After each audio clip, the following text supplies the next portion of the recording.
Hello aspirants. आज हम बात करेंगे मॉक्स पे बेस्ड कि मॉक्स देना ज़रूरी है, नहीं है? अगर है, तो कौन से टाइम से हमें मॉक्स देना स्टार्ट कर देना चाहिए? मॉक्स हमारा स्कोर कैसे इम्प्रूव करेगा? क्या स्ट्रक्चर्ड वे अडॉप्ट करना चाहिए ताकि हमारा जो स्कोर है वो डेफ़िनेटली मॉक्स के थ्रू इंक्रीज़ होते हुए दिखे?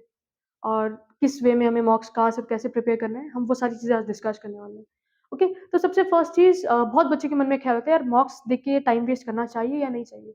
First question is yes you should give मॉक्स क्योंकि मॉक्स नहीं दोगे ना, तो अगर तुम मॉक्स के थ्रू जो 10 मार्क्स भी तुम ले रहे थे, इम्प्रूव कर सकते थे, शायद तुम वो 10 मार्क्स में मिस आउट कर जाओ। और यहाँ पे एग्ज़ाम में कॉम्पिटिटिव एग्ज़ाम में तुम्हारा हर एक मार्क्स बहुत इंपॉर्टेंट रोल प्ले करता है।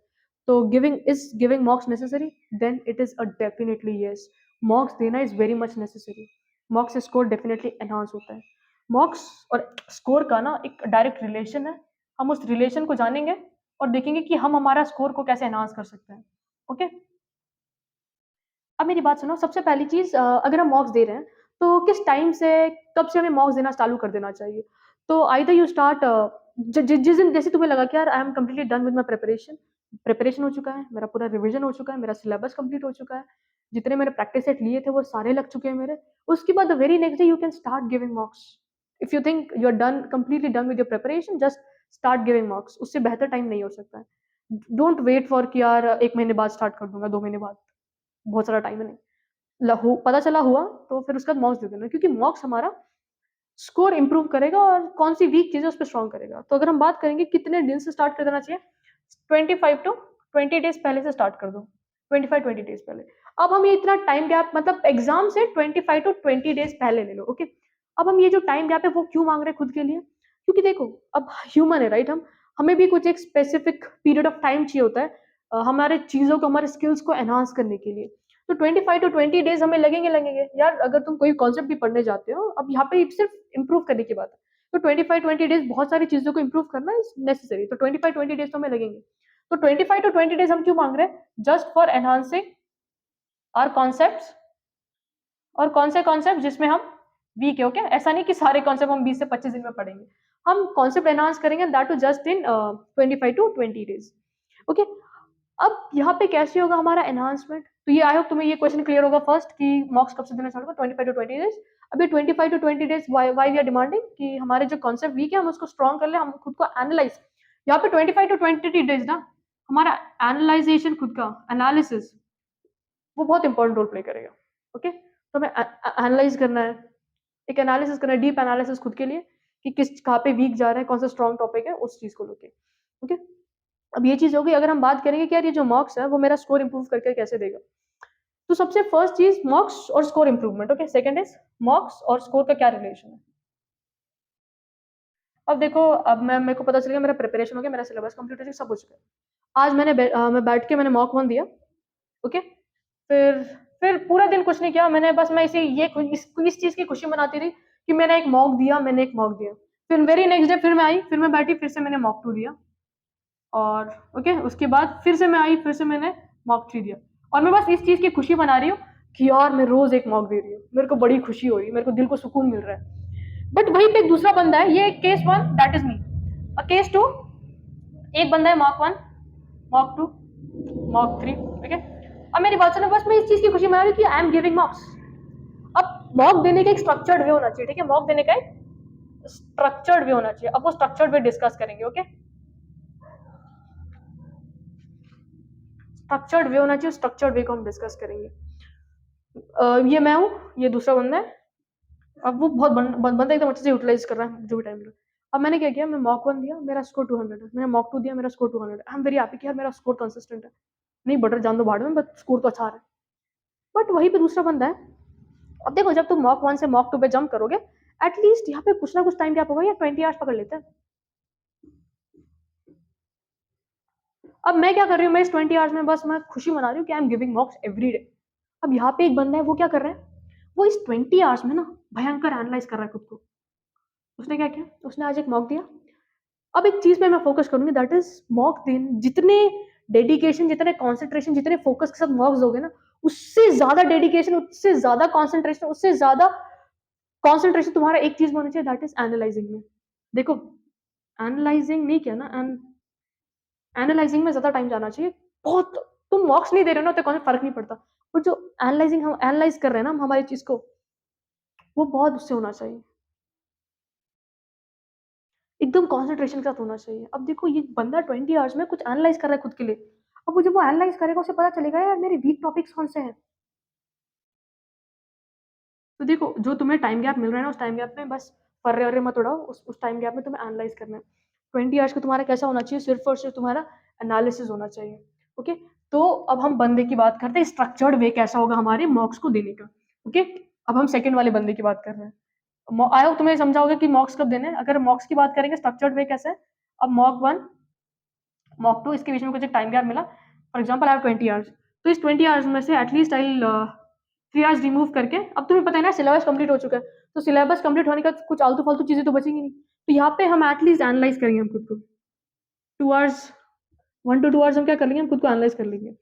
ओके, जब हम एनालाइज कर रहे हैं हम क्या करेंगे, हम देखेंगे कि अगर फॉर एग्जाम्पल मैंने मैथ्स के 50 क्वेश्चन अटेम्प्ट किए, कितने अटेम्प्ट किए 50 क्वेश्चन, फॉर एग्जाम्पल अगर मैंने इसमें से 10 से 15 क्वेश्चन रॉन्ग हुए, कितने रॉन्ग हुए 10 10 to 15 क्वेश्चन मेरे रॉन्ग हुए, तो मैं क्या करूंगी, मैं हर एक क्वेश्चन पे जाऊंगी, मैं देखूंगी कि यार ये जो क्वेश्चन है जो मेरे रॉन्ग हुए रॉन्ग क्वेश्चन, वो कौन से चैप्टर को बिलोंग कर रहे हैं, फिर चैप्टर के बाद कौन से टॉपिक को बिलोंग कर रहे हैं। ओके, अगर मैंने इस चीज से आइडेंटिफिकेशन कर लिया है, मैंने इस चीज का आइडेंटिफाई कर लिया ना कि यार ये इस चैप्टर क्या है, इस टॉपिक क्या है, उसके बाद मुझे करना क्या है, उसके बाद मुझे देखना है कि यार जो क्वेश्चन मुझे दिया था क्या उसमें मुझे कॉन्सेप्ट नहीं समझा, मुझे क्वेश्चन ही समझ नहीं आया क्वेश्चन क्या है। देखो क्वेश्चन सॉल्व नहीं करने के 100 लोगों के 100 अलग अलग वजह होंगे, किसी को क्वेश्चन समझ नहीं आया, तुम्हें शायद क्वेश्चन पढ़ने का तुम्हें ये नहीं पता चला यार कौन सा कॉन्सेप्ट लगने वाला है, या कौन से कॉन्सेप्ट में से क्वेश्चन है, कुछ लोगों को ये पता नहीं होगा कि यार ये जो फॉर्मूला है वो कौन सा लगने वाला है, किसी को उसने सब राइट किया, उसने सिर्फ प्लस की जगह माइनस की साइन ले ली। देखो सिली मिस्टेक से लेके लेवल्स ऑफ मिस्टेक जो ना वो हाई हो सकती है, राइट, तो तुम्हें यहाँ पे देखना है कि यार मेरी सिली मिस्टेक हो रही है, अगर सिली मिस्टेक हो रही है तो यहाँ पे फिर हमें क्या करना है, हमें सिर्फ थोड़ा और ज्यादा कॉन्सेंट्रेशन इंक्रीज करके नेक्स्ट टाइम हमें मेक श्योर करना है कि next time I will not commit such silly mistakes, कि पॉजिटिव को नेगेटिव नहीं लिखूंगा, मल्टीप्लाई तो मल्टीप्लाई लिखूंगा, डिवाइड तो डिवाइड लिखूंगा। अगर तुम्हें लग रहा है कि यार ये जो मिस्टेक है ना वो थोड़ी सी हाई लेवल की हो रही है, that means you need to focus या you need to dedicate a certain amount of time उस चीज को। ओके, तुम्हें पता चल गया रॉन्ग हो गए चैप्टर टॉपिक्स ये है, तो सबसे पहले तुम्हें ये एनालाइज करना है। अब देखो 20 आवर्स में से अगर एटलीस्ट तुम 1 to 2 आवर्स निकाल के ये देख रहे हो मेरे वीक टॉपिक्स कौन से हैं,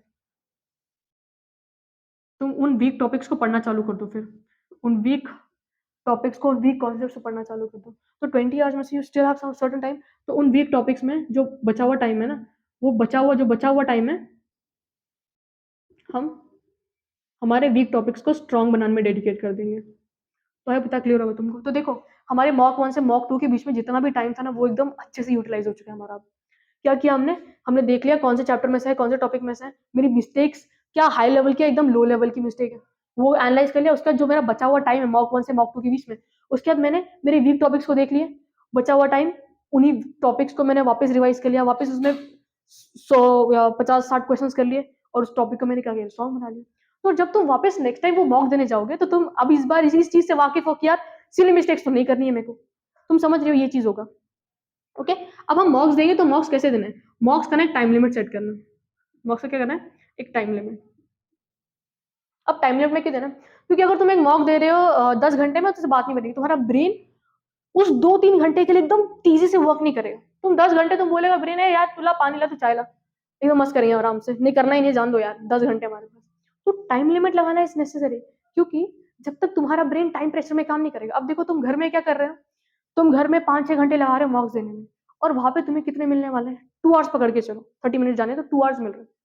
यहाँ पे 10 10 आवर्स में जो तुम चीजें सॉल्व करे वहां पे तुम्हें 2 आवर्स में करना है, तो ब्रेन पे रेस्ट्रिक्शन आई ना, तो ब्रेन टाइम प्रेशर को झेल ले, इसलिए हमें टाइम लिमिट में करना है। क्यों, ताकि ब्रेन टाइम प्रेशर से यूज टू हो जाए। ब्रेन किससे यूज टू हो जाए, टाइम प्रेशर, तो वो उस टाइम लिमिट के अंदर मैक्सिमम क्वेश्चन सॉल्व कर पाए, क्या कर पाए maximum amount of question solve कर पाए कि 2 आवर्स के टाइम में। अब ब्रेन को पता है कि यार मैं 2 घंटे में पहले भी उतना ही क्वेश्चन कर रहा था, अभी भी मुझे उतना ही क्वेश्चन करना है, अब उसके ऊपर एक प्रेशर नहीं आएगा। बट तुम अगर ये कर रहे हो यहाँ पे टाइम लिमिट नहीं लगा रहे हो यहाँ पे, तो बैक ऑफ द माइंड तुम्हारा चलता रहेगा टाइम प्रेशर है टाइम प्रेशर है टाइम प्रेशर है, तो तुम सिली मिस्टेक्स, तुम कॉन्सेप्ट याद नहीं आएंगे, ना कुछ होगा ना कुछ होगा, तो ये चीज तुम्हारी हो सकती है। तो ब्रेन को अभी से तुम ट्रेन कर लो, मास्टर कर लो इस चीज में कि यार जो भी चीज करनी है वो हमें टाइम लिमिट होके करनी है और इतने क्वेश्चन करने हैं।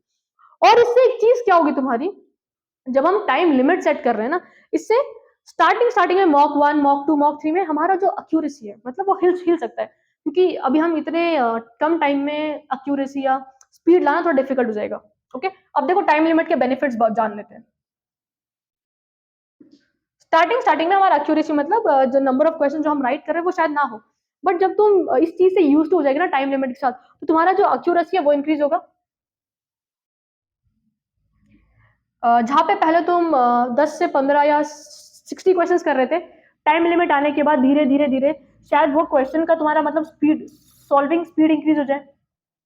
और जब सॉल्विंग की स्पीड इंक्रीज हो रही है that means it is a good aspect, it is a good point, right? क्योंकि स्पीड इंक्रीज हो रही है तो और क्या चाहिए? जब हम 60 क्वेश्चन कर रहे थे, अभी हम वही 10 दिन के बाद 70-80 क्वेश्चन कर रहे हैं, तो कुछ ना कुछ तो इंप्रूवमेंट हो रहा है ना यार। एक्यूरेसी इंक्रीज हो रही है, कुछ इंप्रूवमेंट हुआ, स्पीड इंक्रीज हो रही है, कुछ इंप्रूवमेंट हो रहा है। तो ये चीजें देख के करनी है। तो मैं पता समझा होगा तुम लोगों को, टाइम लिमिट के अंदर करना। अगर हम मॉक्स के एडवांटेज की बात करेंगे, तो तुम्हारा जो ब्रेन है ना वो कम टाइम में ज्यादा चीजों को प्रोसेस करना चालू कर देगा। टाइम लिमिट में ब्रेन का जो प्रोसेसिंग है वो स्ट्रांग हो जाएगा। ब्रेन प्रोसेसिंग वो फटाफट से देखेगा, अच्छा ये क्वेश्चन है, टाइम कम है, ये अच्छा ये क्वेश्चन है, कॉम्प्रिहेंड कर लेगा कॉन्सेप्ट, फटाफट फटाफट दिमाग में उतनी चीजें तेज चलेंगी तुम्हारी। तो टाइम लिमिट के साथ करना इज नेसेसरी। मॉक्स दे रहे हो, बात तभी बनेगी जब ये चीज आ जाए रोल प्ले में आ जाए। ओके, विदाउट दिस कुछ पॉसिबल नहीं होगा। तो brain processing is necessary, accuracy, speed, brain processing, ये चीजें आ जाएंगी यार, ये चीजें इंक्रीज होकर आएंगी। और ये चीजें होगी तो यार मॉक्स का स्कोर क्या, फिर मॉक्स का स्कोर तो अपना आराम से इंक्रीज हो जाएगा। तो स्ट्रक्चर्ड वे होना चाहिए। तो जो टाइम गैप मिल रहा है उस टाइम गैप में हम हमारी चीजों को स्ट्रॉन्ग कर रहे हैं, उसके बाद हम टाइम लिमिट लगा के सॉल्व कर रहे हैं, जिससे धीरे धीरे हमारा एक्यूरेसी इंक्रीज होगा, हमारा स्पीड इंक्रीज होगा, हमारा ब्रेन प्रोसेस फटाफट करेगा चीजों को, गलतियां कम करेगा, सिली मिस्टेक्स कम हो जाएंगी। अब देखो तुम, सिली मिस्टेक्स सिली मिस्टेक्स कम हुई, इसका मतलब स्कोर एनहांस हुआ, राइट? ये चीज है। अगर हम मॉक्स की बात करेंगे, मॉक्स कहाँ से थे, कब मॉक्स कहाँ से थे अगर हम बात करेंगे, तो यार तुम्हारे बहुत सारे वेबसाइट्स हैं, या तुम गूगल पे जाओ, तुम प्रीवियस ईयर पेपर्स उठा लो, उसको एज मॉक उठा लो, या तुम प्रैक्टिस सेट्स ले लो अरिहंत के, तुम दिशा के प्रैक्टिस सेट्स ले लो, जिसके प्रैक्टिस सेट मिल रहे हैं अवेलेबल है वो कर लो ना। क्योंकि प्रैक्टिस सेट से तुम्हारा ही भला होने वाला है, at the end of the day तुम्हारा ही स्कोर इंप्रूव होकर आने वाला है। तुम टेक्स्ट बुक के उठा लो, तुम वो अर्पित सर है उनके उठा लो, तो 10 कदम बोल, बहुत सारे बच्चों के बीच में ये फेमस है ये चीज कि यार 10 कदम है, 10 कदम है, ये लगा लो तुम्हारा हो जाएगा। तो वो तुम्हें क्या करना है, तुम्हें ये नहीं देखना कि यार मेरा होगा या नहीं होगा, तुम्हें क्या करना है यार, 10 प्रैक्टिस सेट है, मुझे वो करना है, मुझे देखना है मेरा स्कोर मैं कैसे इंप्रूव करूंगा धीरे धीरे। अब तुम फर्स्ट मॉक में अगर 100 कर रहे हो और फिफ्थ मॉक में आते आते तुम्हारा स्कोर 150 हो रहा है, तो 50+ का स्कोर जनरेट हो रहा है ना, 50+, वो कैसे जनरेट हो रहा है? ये सारी चीजें जब तुम्हारी रोल प्ले में आएंगी ना, ये जितनी भी बोर्ड पे चीजें लिखी हुई है, तुम्हारा एनालाइजिंग, तुम्हारा वीक टॉपिक्स को स्ट्रॉन्ग करना, तुम्हारी क्वेश्चंस प्रैक्टिस करना, टाइम लिमिट लगा के सॉल्व करना, तभी वो चीज होके आएगी। तो मॉक्स को तो ऐसे सॉल्व करना है, and that is for sure. और मॉक्स देना is necessary, and that too in a very structured way. और जिसने ये स्ट्रक्चर्ड वे अपना लिया ना, उसका जो स्कोर है वो ऐसे ही इंक्रीज हो जाएगा, score, and that is for sure. But ये चीज तुम्हें एकदम अच्छे से फॉलो करनी है। तो आई तुम्हें ये चीज समझाओगा मॉक्स को कैसे अटेम्प्ट करना है, कैसे क्लियर करना है। Hope you like the video guys, अच्छे से प्रिपरेशन करते रहो, ऑल द बेस्ट।